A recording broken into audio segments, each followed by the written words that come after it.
पत्रकारांना धमकावणे म्हणजे लोकशाहीला आव्हान, दोषीला माफी नाही. मुख्यमंत्री देवेंद्र फडणवीस. मुख्यमंत्री देवेंद्र फडणवीस यांच्याकडून राज्यातील पत्रकार हा समाजातील चौथा आधारस्तंभ असलेल्या पत्रकारांना धमकावणे, मारहाण करणे अथवा त्यांचे कामात अडथळा निर्माण करणे यासारख्या घटकांकडे सरकार अत्यंत गांभीर्याने पाहून असून या प्रवृत्तीच्या व्यक्तींना थेट तुरुंगाची हवा खावी लागेल, असा कडक इशारा महाराष्ट्राचे मुख्यमंत्री देवेंद्र फडणवीस यांनी दिला आहे.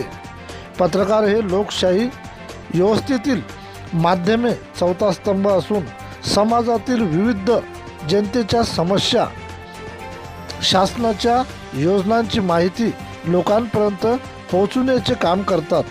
त्यामुळे पत्रकारांवर होणारे हल्ले, धमक्या, दबाव टाकण्याचे प्रकार केवळ व्यक्तिगत हल्ले नसून लोकशाहीवर, व्यवस्थेवर आघात आहे.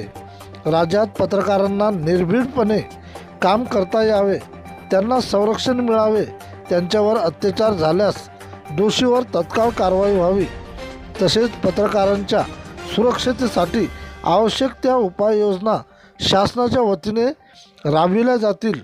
तसेच कोणत्याही सामाजिक व राजकीय दबावाला बळी न पडता दोषीविरुद्ध कठोर कारवाई केल्या जाईल, असेही त्यांनी नमूद केले आहे.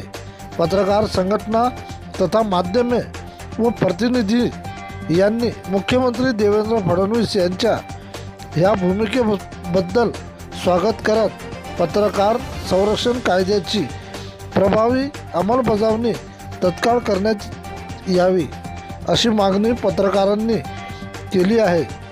धमकिल्यावर कठोर कारवाई, गुन्हे दाखल करून कठोर कारवाई, कोणत्याही प्रकारची दुगतीने सुनावणी, आरोपींना तत्काळ अटक, पत्रकारांच्या सुरक्षेसाठी विशेष यंत्रणा, मुख्यमंत्री देवेंद्र फडणवीस यांचे शासनाला आदेश, माध्यमांच्या स्वतंत्र अबाधित ठेवणे ही सरकारची जबाबदारी असल्याचे त्यांनी सांगितले आहे.